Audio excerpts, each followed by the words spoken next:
हमारे बीच। हाँ बोलो। मैं हीरालाल धोबी प्रेस का काम करता हूँ जी। और 549 की मकान के दुकान के सामने मेरा 30-35 साल का पुराना ठिया है। और 3 तारीख को मैंने जो है पुलिस वालों की इनसे चड्डाजी से और इनसे बचने के लिए 3 बार पुलिस कॉल करी, लेकिन पुलिस वाले अभी तक मेरे पास नहीं आए। और मेरे पड़ोसियों ने जब फ़ोन किया तो उसके भी 1 घंटे बाद पुलिस वाले आए, जो इसमें श्री अनुरुद्ध जी और श्री अंकित मान और प्रवीण भाटिया जी और कई पुलिस वाले साथ में आए। और ये डेंटल का दांतों का डॉक्टर है जी 548 बी में जो है, ये जो बोर्ड लगा हुआ है 548 बी में जो ये बोर्ड लगा हुआ है। और इनसे मतलब कागज़ लिया और उस पर बयान लिखा। फिर मतलब ये बयान लिख के उसको फाड़ दिया गया। उसके बाद में फिर दोबारा कागज़ लेके आए। उस पर मेरा जो है ब्लैंक कागज़ पे साइन करा के लेके गए। और मेरे को ये नहीं पता कि उस पर क्या किया है क्या नहीं किया है।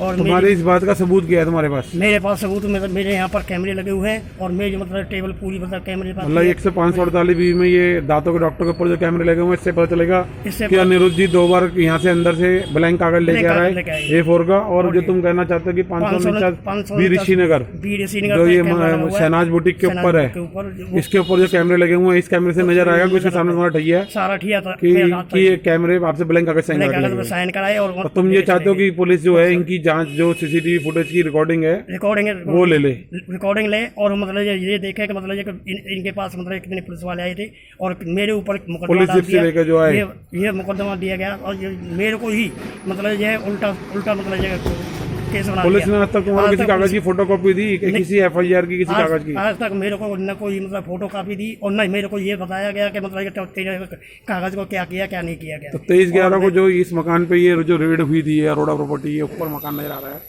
तुम्हें क्या लगता है कि भाई ये इधर आओ आप? 23/11/2020 को मतलब ये 7 बज के और 11 बजे तक रेड हुई। और रेड में मतलब ये उनका मतलब कोई वो नहीं हुआ, उनके ऊपर कोई केस नहीं। और ये 30-40 4 घंटे रेड चली 7 से 11 के बीच में, 7 से 11 के बीच तक मतलब 4 घंटे रेड चली है। और रेड उसमें जिसमें मतलब ये वो जो है 40 उसमें उनके ऊपर कोई मुकदमा नहीं, कुछ भी नहीं। ये PWD का कैमरा लगा हुआ है यहाँ पे, PWD का कैमरा लगा हुआ है, PWD का कैमरा लगा हुआ है ये सामने ये लगा हुआ PWD का। इसके सामने जिसकी खड़ी करी गई थी, इसके सामने इसकी भी फुटेज तुम चाहोगे मंदिर में, शिव मंदिर पे लगा हुआ है। और सैनिक विहार गेट नंबर 1 पे भी ये कैमरा लगा हुआ है PWD का, वो सामने वहाँ सैनिक विहार गेट नंबर 1 के सामने। और ये मतलब यहाँ पर लीगल वाले 564 बी में कैमरा लगा हुआ है। और उसको वो भी मतलब ये देखा जाएगा उसमें मतलब ये उधर से मतलब पुलिस वाले आए थे, मेरे से मतलब ये आधार कार्ड की फोटोकॉपी मंगाई और उसमें साइन करा के और मतलब जब लेके चले गए। पर उन्होंने ये नहीं बताया कि तुम्हारे बारे में हम क्या कर रहे हैं, जो मेरे ऊपर उन्होंने मतलब केस डाल दिया, क्या कर दिया क्या नहीं चलाए। और मतलब ये मेरे को यहाँ पे मतलब ये हम तो पहले भी गरीब थे और अब भी गरीब हैं। और गरीबों के ऊपर ये सब चीज़ चलती है, अमीरों के ऊपर कोई मतलब ये चीज़ नहीं चलती। आज तो हम पहले भी गुलाम थे और अब भी गुलाम हैं। और 98% हम गुलाम आदमी मतलब ये पहले भी गुलाम और अब भी गुलाम। हमारे कागजों में आज़ादी हमको मिली है, लेकिन हमारे को मतलब ये वही गुलामी करनी ही पड़ती है। तुमको ऐसा क्यों लगता है कि तुम आज भी गुलाम हो? आज भी गुलाम है। क्यों लगता है तुम्हारे को ऐसा? इसलिए कि पुलिस ने तुम्हारे खिलाफ मुकदमा दे दिया और इसलिए लगता है, या किसलिए लगता है? ये इनके पास जो 23/11 को रेड हुई 4 घंटे इनके खिलाफ कोई मुकदमा दर्ज नहीं किया, इसलिए लगता है? इनके लिए कोई मतलब ये मुकदमा नहीं, कुछ नहीं, क्योंकि ये पैसे वाली पार्टी है। इनका मतलब ये तुम्हारे को पता है कि यहाँ 2-2.5 साल से कॉल सेंटर चल रहा था? 2-2.5 साल से पहले से ही कॉल सेंटर चल रहा था। और मतलब आज तक कभी भी इनके ऊपर मतलब कोई मुकदमा नहीं हुआ, कुछ नहीं हुआ। और 40 साल से और ये मतलब ये तुम सरकारी जगह क्या चाहते हो कि जो नरेंद्र मोदी जी को आपने वोट दिया, 55 साल कांग्रेस ने शासन किया, भारतीय जनता पार्टी ने लगभग 10 से 15 साल शासन किया, और भी कई पार्टियों ने शासन किया, तुम्हारे जैसे धोबी, रेडी पटरी वाले, छोले कुलचे की रेडी वाले, भटूरे वाले, फल की सब्जी रेडी वाले, ये टायर पंचर वाले, चाबी बनाने वाले, इस रोड के ऊपर इतने सारे लोग जो हैं 5 लाख के लगभग जो रेडी पटरी वाले हैं तुम्हारे जैसे, जिन सबको ये माना जाता है कि भाई किसी न किसी रूप के अंदर किसी ने सरकारी जमीन पे बैठ के NCTPWD पे बैठ के काम कर रहे हैं। तो तुम्हें क्या लगता है कि तुम्हारे खिलाफ मुकदमा क्यों दिया पुलिस ने? क्योंकि तुम किस कारण दिया? मेरे ऊपर मतलब ये अगर जो मेरे ऊपर मुकदमा दिया है मैं इलीगल हूँ, तो मतलब ये जितने भी छोले कुलचे रेडी वाले हैं सब हैं, ये इनके ऊपर भी मतलब ये कानून बनाया जाए। कानून मेरे लिए नहीं, ये जो है अरोड़ा प्रॉपर्टी डीलर से 23 से मेरे पीछे पड़े।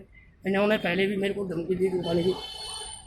ये 549 की दुकान है, ये जो है मतलब कम से कम 40 साल पुराने मतलब बैठे हुए हैं वहाँ से, मतलब सरकारी जगह पर बैठे हुए हैं। आज तक उनके ऊपर कोई कार्रवाई नहीं और मेरे ऊपर कार्रवाई की जाती। और सरदार की दुकान 549C जो है चड्डा जो सैनिक विहार 323 में रहते हैं। इन्होंने मतलब ये मेरे को भी मतलब उल्टा केस बनवा दिया क्योंकि नहीं तो ये दुकान इनकी लीगल है इलीगल है? जब मैं इलीगल हूँ तो ये दुकान है भी सारी इलीगल है। जो कोई मकान भी ये जो मकान बने ये भी इलीगल है? जब सभी इलीगल है जो मैं इलीगल। लेकिन पुलिस इनके खिलाफ कार्रवाई नहीं करती, तुम ये कहना चाहते हो? हाँ जी, मैं यही कहना चाहता हूँ। इनके ऊपर कार्रवाई नहीं की जाती तो मेरे ऊपर क्यों कार्रवाई की गई है? अगर तो मेरे ऊपर कार्रवाई की गई है तो इनके ऊपर भी कोई कार्रवाई की जाए, क्योंकि कानून तो सबके लिए बराबर है। डॉक्टर अम्बेडकर साहब ने कहाँ लिखा है कि मतलब गरीबों के लिए न्याय नहीं है और अमीरों के लिए न्याय है? बताओ मेरे को संविधान में। तुम्हारा कसूर क्या? अनपढ़ होना कसूर है? हमारा पढ़ा लिखा ना होना कसूर है? कानून नहीं, पैसा ना होना कसूर है? तुम दिहाड़ी मजदूरी पे काम करते हो, ये कसूर है? क्या कसूर है तुम्हारा? हमारा कसूर यही है कि हम दिहाड़ी मजदूर पे काम करते हैं और अनपढ़ हैं और कानून के बारे में हम कुछ जानते नहीं। और ये पैसे वाले मतलब ये कुछ भी कर सकते हैं, लेकिन हम क्या कर सकते हैं? हम तो वही मतलब रोजी रोटी कमाना और खाना। चलो आज मैं हीरालाल जी आप हमारे भाई हो और आपके जैसे 100 करोड़ आदमी जो किसान बन के खेत में काम करता है और अलग अलग तरीके से काम करता है, नालियों की सफाई में कर्मचारी में, बॉर्डर पर सिपाही बन के लड़ता है, आपकी पूरी मदद करी जाएगी। मैं प्रयास करूंगा कि जिस तरह से चमन लाल शर्मा जी ने आपको मदद करने का प्रयास किया, सोशल वर्कर श्री वीरेंद्र भास्कर जी ने, और हमारे द्वारा प्रयास किया गया, और कई समाज सेवी इसके अंदर जुड़े रहे हैं, आपका मदद करने का प्रयास करते रहे हैं। और हम कांग्रेस के एक सीनियर नेता आदरणीय श्री अजय वर्मानी जी से भी प्रयास करेंगे कि आने वाले दिनों में उनसे भी मदद मांगेंगे। और हम सबसे ज़्यादा धन्यवाद आदरणीय नौनी कोर्ट के न्यायालय का करते हैं। आपको जानकारी में नहीं है, लेकिन उन्होंने आपकी बात को कंप्लेंट को रजिस्टर्ड किया है और आदेश जारी किया है रानीबाग थाने से लोगों के बयान कराने का, और रिपोर्ट मंगाई थी। आपकी जानकारी में बताना चाहता हूँ क्योंकि तुम इस बारे में ज़्यादा जानते नहीं हो, और न्यायालय आपका पक्ष बिल्कुल निष्पक्ष सुन रही है। न्यायालय के सामने अमीर गरीब कोई नहीं है, सब बराबर है। ये बात आज आप अपने मन से निकाल दो, और आपने वोट देके इस देश के सबसे सशक्त जो चौकीदार और जो सेवक है आदरणीय हमारे देश के प्रधानमंत्री श्री नरेंद्र मोदी जी और हमारे देश के गृह मंत्री श्री अमित शाह जी, हम उन तक ये आपकी आवाज़ पहुँचाने का प्रयास करेंगे। और उनके जो सिपाही हैं यहाँ सरस्वती और क्षेत्र के अंदर अग्रवाल परिवार, जिनके खबा यहाँ कई लाख लोग हैं, जिन्होंने 10 विधानसभाओं के अंदर जो सुबह से लेकर शाम तक एक गरीब आदमियों की आवाज़ बने हुए हैं, और उनसे हम प्रयास करेंगे कि अग्रवाल परिवार तुम्हारी मदद के लिए आगे आए। और अब चूँकि ये लड़ाई ताकतवर और पूंजीपति लोगों के अंदर तक पहुंच गई है, और पुलिस के अंदर लिप्त कई ऐसे अफसर हैं जो अपने कानूनी पदों का दुरुपयोग कर रहे हैं। और हम आने वाले दिनों में ये साबित करने का प्रयास करेंगे कि जिन पुलिस अधिकारियों ने आपके साथ गलत किया है, पिक एंड चूज पॉलिसी पे आप पे मुकदमा दर्ज किया है, 167 IPC में फर्जी एंट्रियां करी हैं, और अपराधियों को बचाने के लिए जिस तरीके से ये मुकदमे की नकली कागज ब्लैंक का साइन करा के अपने हाथों द्वारा उन्होंने लिखे गए हैं, या क्या उनका यूज किया है, जो कि 217, 218, 201, 120, 34 में अपराध है। और आदरणीय द्वारका सेशन कोर्ट का भी एक ऑर्डर इसके अंदर है, हिमांशु मल्होत्रा जी की कोर्ट का। जल्दी हम उसको न्यायालय के सामने रखेंगे आपकी आवाज़ को, और आपको निराश होने की जरूरत नहीं है। आदरणीय मोदी जी के कार्यालय से, प्रधानमंत्री कार्यालय से और गृह मंत्री कार्यालय से हम मदद की गुहार लगाएंगे, और न्यायालय रोनी कोर्ट से भी दरवाजे आपके लिए खुले हुए हैं। ऐसी निराशावादी बात आप दोबारा मत करना, हमें बड़ा दुख होता है, क्योंकि कुछ कमी है, लेकिन दिल्ली पुलिस का जो ये गौरव है, ये कुछ चंद लोगों से नहीं लिखा गया। 85,000 लोग हैं, हज़ारों लोगों की कुर्बानियाँ इसके अंदर दी गई है। बहुत सारे ऐसे IPS हैं, नेशनलिस्ट, जो आप जैसे लोगों की आवाज़ के लिए बैठे हुए हैं, सिस्टम के अंदर, न्यायालय के अंदर बैठे हैं, राजनीति के अंदर बैठे हैं।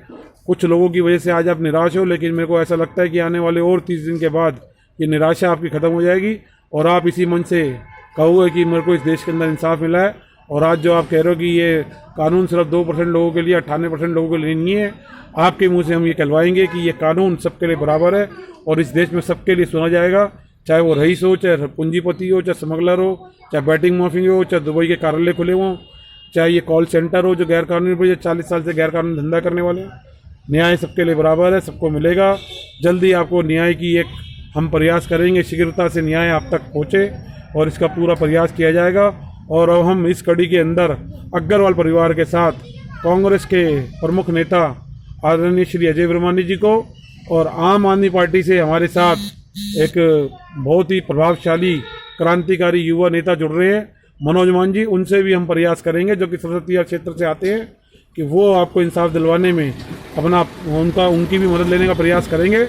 और मेरी ये पूरी कोशिश रहेगी कि जल्दी से जल्दी ये जो क्षेत्र के जनप्रतिनिधि हैं जिनको आप वोट दे के चुनते हो वो आपकी मदद के लिए आगे आए, क्योंकि अब ये लड़ाई बढ़ती जा रही है। और सैनिक विहार के अंदर थाना रानीबाग के पूर्व थाना अध्यक्ष तो सबसे पहला थाना अध्यक्ष आदरणीय श्री अजय पहल जी 211 नंबर सैनिक विहार में रहते हैं और उनके रिश्तेदार आदरणीय श्री जरनैल सिंह जी जो कि यहाँ के नागरिक भी हैं और एक जिम्मेवार पुलिस ऑफिसर भी हैं। मैं उनसे भी ये प्रयास करूँगा कि वो भी अपना कानूनी समझ और मदद के लिए आपके लिए आगे आए।